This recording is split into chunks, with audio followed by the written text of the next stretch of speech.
자, 이번에는 허가에 유효기간이 부과돼 있을 때는 그 기간을 좀 어떻게 해석해야 되냐, 이런 논점이 또 하나 있을 수가 있어요. 허가를 평생 주는 건 아니겠죠. 물론 평생 주는 허가도 있습니다. 의사 면허, 변호사 면허 이런 거는 이제 그분이 돌아가실 때까지인데, 일반적으로 여러분들이 알고 있는 뭐 음식점 영업 허가라든가 이런 거는 딱 언제까지만 허가를 주고 필요하면 또 연장해서 받으세요, 이런 식으로 돼 있기 때문에 그 부분에 대한 논점이라고 보시면 되는데요.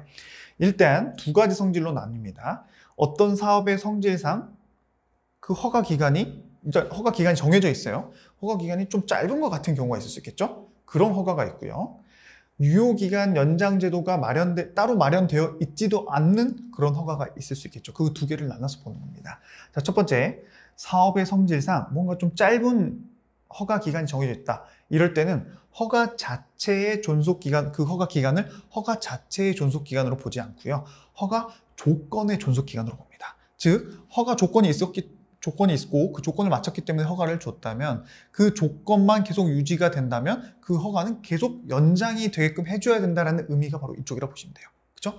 사업의 성질상 부당히 짧아 보일 경우에는 허가의 존속기간이 아니라 허가 조건의 존속기간이다. 그렇기 때문에 허가 자체의 존속기간이 아니라 허가 조건의 존속기간이기 때문에 이거는 갱신기간이라는 뜻으로 의미를 해가지고 존속기간 내에, 그죠? 만약에 뭐 1년짜리 허가였다. 그러면 아직 1년이 지나가지 않은 존속기간 내에 적법하게 갱신 신청을 하게 되면 그럼 그대로 오케이입니다. 왜냐? 허가 조건이 그대로 유지가 되고 있다는 가정하에 허가 존속기간 내에 적법한 갱신 신청했다. 그럼 무조건 오케이가 돼야 돼요.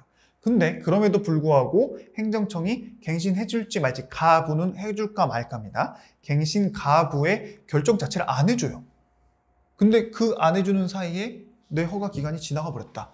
그럼 약간 좀 억울할 수 있겠죠? 그건 만약 허가가 안 해준 걸로 결정 나는 것도 아닌데, 그랬을 때는 허가의 효력은 상실되지 않고 그대로 유지가 되고 있다라고 봅니다. 왜냐? 허가 조건이 그대로 유지가 되고 있기 때문에. 아시겠죠? 자, 단 이 경우라도 그 허가 기간이 연장되기 위해서는 당연히 존속기간 내에 적법하게 갱신 신청하라고 했죠. 그 내용 이거예요. 종기, 1년이라면 1년의 끝날이 도과하기 전에 기간의 연장에 대한 갱신 신청이 반드시 있어야 되고요. 만약에 그러한 연장 신청이 없는 상태에서 기간이 만료했다면 그 기존의 허가는 효력이 당연히 없어집니다. 그러니까 허가 조건은 계속 있다고 하더라도, 조건의 그 존속기간이라고 할지라도 어쨌든 갱신 신청은 반드시 허가가 없어지기 전에 해야지, 허가가 이미 갱신 기간이 있었는데도 불구하고 또 유효 기간이 있었는데도 불구하고 그 기간이 지나가 버렸다. 근데 내가 허가 조건은 그대로 가지고 있다. 그건 의미가 없다는 겁니다. 아시겠죠? 유효한 기간 안에 반드시 신청을 해야 된다. 그리고 밑에 허가에 붙은 당초의 기한이 상당 기간 연장이 됐어요. 1년인데 한 5년, 10년으로 연장을 해줬다거나 또 갱신이 쭉쭉 돼가지고 그게 벌써 최초의 허가일로부터 5년, 10년이 됐다. 그렇게 됐을 때는 더 이상 부당하게 짧은 경우가 아니죠. 그죠? 그렇기 때문에 관계 법령의 규정에 따라서 그 담당 공무원이 허가 여부의 재량권을 가진 행정청이 더 이상 기간 연장을 안 해줘도 그거는 적법한 행정행위가 될 수 있다라는 게 밑에 나와 있는 겁니다. 아시겠죠? 일단 여러분들이 앞에 나와 있는 부당하게 짧은 경우라는 한정 포인트, 그리고 허가 자체가 아니라 허가 조건의 존속기간이라는 거 포인트, 그리고 갱신할 때는 그 기간 내에 해야 되고 갱신 기간 내에 적법하게 신청했는데 아무런 답변이 없다. 그렇다고 하더라도 허가의 효력은 계속 유지가 된다. 포인트. 그래서 경신되고 유효가 연장돼가지고 상당 기간 연장이 이미 됐다면 그럴 때는 이미 필요한 만큼 연장이 됐다라고 봐서 관련 공무원이 이런 것 저런 거 다 따져가지고 재량적으로 더 이상 기간 연장 안 해줘도 법적으로 아무 문제가 없다. 이것만 암기하시면 이 부분은 다 넘어갈 수 있습니다. 아시겠죠? 자, 이번에는 유효기간 연장 제도가 아예 없어요. 갱신 언제 이후로 하세요, 이런 게 없어요. 그럴 때는 그 허가 자체의 존속기간으로 봅니다. 그게 만약에 3년이다. 그럼 3년이 지나면 그냥 끝이에요. 뭔가 갱신하고 말고 할 만한 그런 허가가 아니라는 겁니다. 아시겠죠? 그게 바로 이쪽인데요.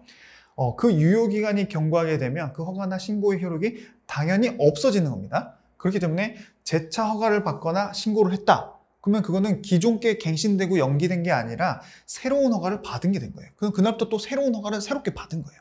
근데 이게 왜 중요하냐? 이 다음에 배우겠지만 기존의 걸 갱신해서 쭉 이어가다 보면요, 그 기존에 뭔가 잘못한 게 있을 수도 있겠죠. 예를 들면 잘못한 게 계속 연장 되다 보면은 2번 잘못하고 3번 잘못하면 가중처벌의 근거가 될 수 있겠죠. 근데 그런 갱신 내용의 허가가 아니라 그냥 한 번 하고 허가를 받고 유효기간 연장 제도 없어요. 그러면은 3년이면 3년, 그 뒤에 이제 3년 됐을 때쯤에 다시 신청을 해서 다시 받아요. 그러면 기존 게 연장된 게 아니라 새로운 걸 했죠? 그럼 그 전에 3년 동안 뭔가 잘못한 행위가 있고 그 뒤에 새롭게 받은 후에 잘못한 행위가 있을 때 이럴 때는 그 두 개의 잘못된 행위가 가중처벌이 안 된다는 겁니다. 이런 것 때문에 이런 기간에 대한 내용을 여러분들이 따로 목차를 잡아서 공부하는 거다라고 생각하시면 됩니다.